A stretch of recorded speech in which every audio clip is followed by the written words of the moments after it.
फल एरिया को भूपेंद्र सिंह हुड्डा ने तोड़वाया था, क्योंकि ये फैक्ट्री वगैरह या ये रिलायंस वगैरह आई है, ये हुड्डा साहब के टाइम में आई है। उसके बाद में जितना भी विकास किया है, ये डबल रोड, ये सब हुड्डा साहब के निकाले हुए हैं। खट्टर साहब ने हिसार के अंदर ये बयान दे दिया कि भाई तुम भी इकट्ठे हो जाओ और इन किसानों के सर में लठ मारो, और लठ मारने के बाद में तुम्हारा कुछ नहीं होगा, जेल में जाओगे, जेल में से निकलोगे लीडर बन जाओगे। ये एक मुख्यमंत्री की स्टेटमेंट थी। हरियाणा में विधानसभा चुनाव की जो चहल पहल है वो शुरू हो चुकी है। सीटों की घोषणा, कैंडिडेट्स के नामों की घोषणा शुरू हो चुकी है। इस समय हम हरियाणा के झज्जर ज़िले में हैं, वाड़सा गांव में हैं, और ये गांव बिल्कुल ये झज्जर ज़िले की सीमा पर पड़ता है। इसके थोड़ी दूर पे ही एम्स है, नया बन रहा है, उसके बारे में हम बताएंगे। यहाँ के लोगों से जानेंगे कि क्या यहाँ चुनावी मुद्दे हैं, किन मुद्दों पर लोग चुनाव में वोट दे रहे हैं, क्या चाहते हैं। लेकिन उससे पहले हमारे साथी हैं, हमारे वरिष्ठ साथी अमलेंदु उपाध्याय जी हैं, अमित नेहरा जी हैं। अमित जी से पहले हम थोड़ा सा इस कॉन्स्टिट्यूएंसी के बारे में जानेंगे।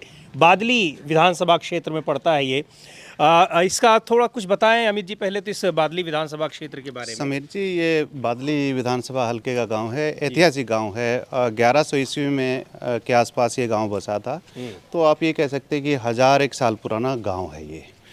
अब बात आती है बादली हल्के की, तो बादली हल्के में एक निर्विवाद नाम जो रहा है, और जो 1982 से लेके 2005 तक जो लगातार विधायक रहा है, बता देंगे, धीरपाल जी।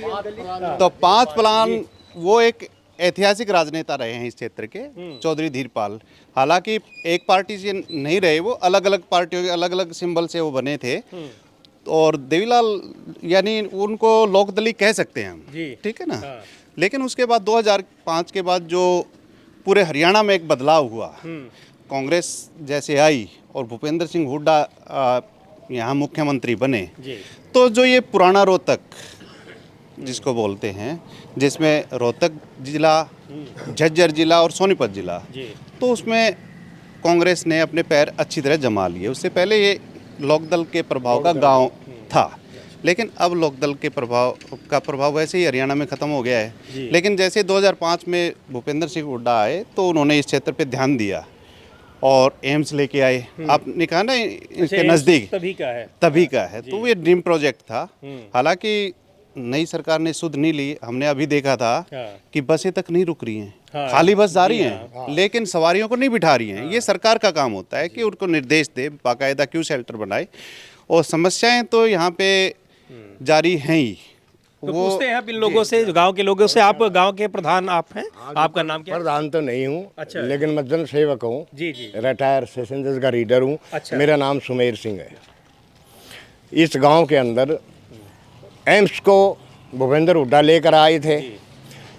ये गांव जो था ये फल एरिया था, झज्जर जिला। अच्छा। फल एरिया को भूपेंद्र सिंह हुड्डा ने तोड़वाया था, क्योंकि ये फैक्ट्री वगैरह या ये रिलायंस वगैरह आई है, ये हुड्डा साहब के टाइम में आई है।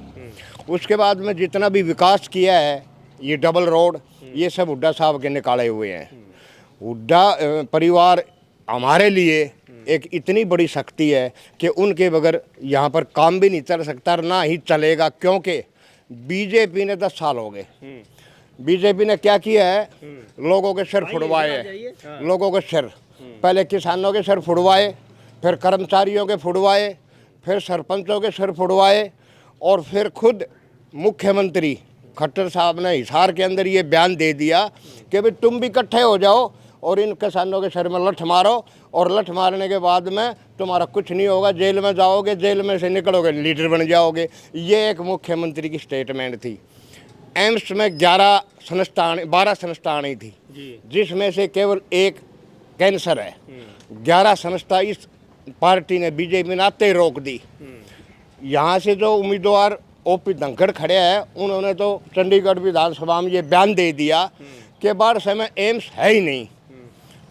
10 साल के अंदर बीजेपी ने इस एरिए में कोई विकास नहीं किया।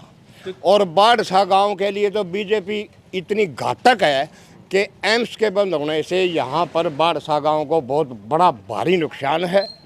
यहाँ पर लोगों के किराए के साधन होते, बाढ़सा गांव के बच्चे लगते, और इमरजेंसी वार्ड तक भी नहीं है यहाँ पर। एम्स के अंदर भी बड़ी सिफारिश से लोगों को यहाँ पर एडमिट किया जाता है, वरना तो कुछ और एडमिट लोगों भी से- नहीं करते। अच्छा ठीक है ना। जी। तो भूपेंद्र हुड्डा ने जो विकास किया वो वहीं की वहीं है। उसके बाद में इस पार्टी ने कोई विकास नहीं किया। गांव में कभी यहाँ मुख्यमंत्री भूपेंद्र हुड्डा 3 बार आए थे, मुख्यमंत्री ने कभी शक्ल भी नहीं दिखाई। एक बार यहाँ उद्घाटन करके चले गए, मंत्री भी ना आमते, ना कदे वो सांसद हार गया पंडित जी महाराज, वो भी ना आया। बरसा गांव को तो भूल गए। इसलिए यहाँ से बीजेपी का सफाया होना तय है, इसमें कोई शक नहीं है।